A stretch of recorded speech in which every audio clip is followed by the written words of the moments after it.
Hola chicos, bienvenidos a un nuevo video con Ángel.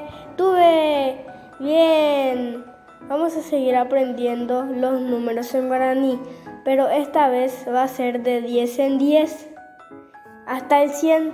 ¡Vamos allá! Veamos cómo se dice 10 en guaraní. Se dice pa, repitan conmigo. Se dice pa. ¡Súper! Lo están haciendo muy bien. Y ahora veamos cómo se dice el número 20 en guaraní. Se dice mocoipa. Otra vez, mocoipa. Lo están haciendo muy bien. ¡Súper! El número 30 se dice bojapupa. Repitan conmigo. Bojapupa. Lo están haciendo muy bien. ¡Genial! El número 40 se dice irundupa. Repitan conmigo. Irundupa. Fabuloso, lo están haciendo muy bien. El número 50 se dice popa. De vuelta, popa. Sí, lo están haciendo muy bien. El número 60 se dice poteipa.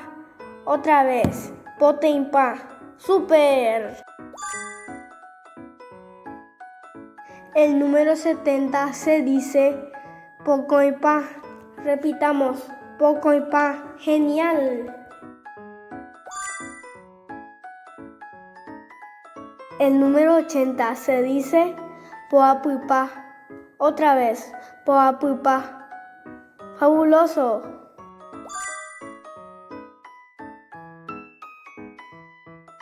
El número 90 se dice porundupa.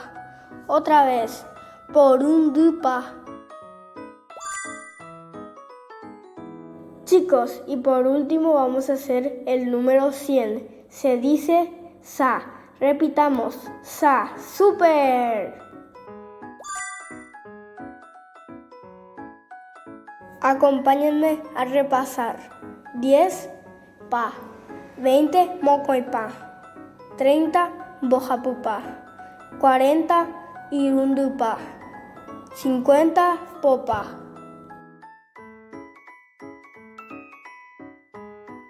Continuemos chicos. 60, poteipa.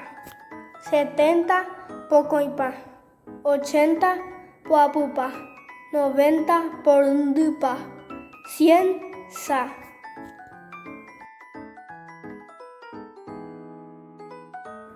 Chicos, es todo por hoy. No olviden suscribirse y activar la campanita. Gracias. Adiós.